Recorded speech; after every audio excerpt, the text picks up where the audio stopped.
Hello guys, today we are going to talk about the types of fever. So we have different types of fever. So let's see the different types of fever. And also if you are new to this channel, please like and subscribe. That would be highly appreciated. So let's get started. So let's see the definition of fever.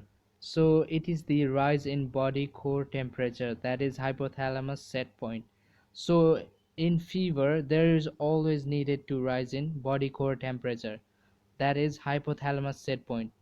So hypothalamus is the area of brain where they regulate the temperature. So there is always needed to increase in temperature of the hypothalamus. So we do not call it fever if we just sit in the sun and our body temperature increases, or if we sit in the heater and our body temperature increases. That is not fever. In fever there is always need to rise in hypothalamus set point. So the normal temperature of human body is 37.2 degrees Celsius or 98.5 Fahrenheit. So in fever, this temperature increases. And let's see the site of measurement of fever. So we can measure the fever in oral cavity. This reflects the body temperature. And also we can measure in axillary, and this is generally 0.5 to 1 degree Fahrenheit lower than the oral temperature. So we can also measure the fever in rectal, and this is the most reliable and accurate measurement. And let's see the types of fever. So normally we have three types of fever. They are intermittent fever, continuous fever, and remittent fever. So the first one is intermittent type of fever. So fever is present for several hours and always touches the baseline in between. So in intermittent type of fever, it may be present for several hours, but it always comes to the normal temperature and touches the baseline. So this baseline is seen in the graph, and it is further subdivided into three types. So it is of three subtypes. They are quotidian, tertian, and quartan fever. So let's see the quotidian fever. The paroxysmal of fever occur daily, that is daily rise and daily fever. So in quotidian types of fever, the paroxysmal of fever means there is a sudden rise of fever and it occurs daily. Also there is a daily fall in temperature and touches the baseline, that is become normal temperature. And this is seen in pent up pus in the body, that is presence of numerous pus in the body. Also UTI, that is urinary tract infection. Septicemia, that is presence of bacteria and their toxin in the blood. Tuberculosis, Plasmodium vivax infection. So you can remember this with the mnemonic POS TV. So P for POS, U for UTI, S for septicemia, T for tuberculosis, and V for Plasmodium vivax infection. And the next one is torsion types of fever. So the paroxysmal of fever occur on the alternate days. So in this type of fever, there is a fever on one day and the next day there is no fever. So it is seen in benign torsion malaria, which is caused by Plasmodium vivax and ovale, and also seen in malignant torsion malaria, which is caused by Plasmodium falciparum. So you can remember because they have the torsion in their name, so you can remember this with the torsion.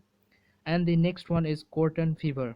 So this type of fever occur at the interval of 3 to 4 days, hence quartan. So this fever occur at the interval of 3 to 4 days, and it is seen in quartan malaria, which is caused by Plasmodium malariae.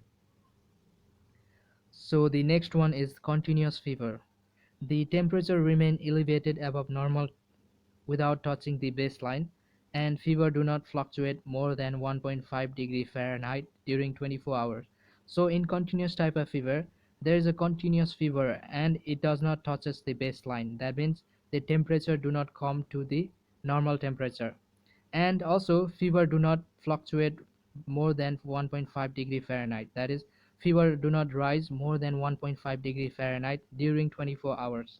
So the continuous type of fever is seen in lobar pneumonia, typhoid fever, miliary tuberculosis, rheumatic fever, infective endocarditis, and also meningitis. And the next one is remittent fever. So there is daily fluctuation of fever by more than 3 degree Fahrenheit during 24 hours, and it never touches the baseline. So remittent types of fever, it is more or less similar to the continuous fever, and there is a daily fluctuation of fever by more than 3 degree Fahrenheit. In continuous, the temperature do not rise more than 1.5 degree Fahrenheit, but here it rises more than 3 degree Fahrenheit during 24 hours, and it never touches the baseline, just like in continuous.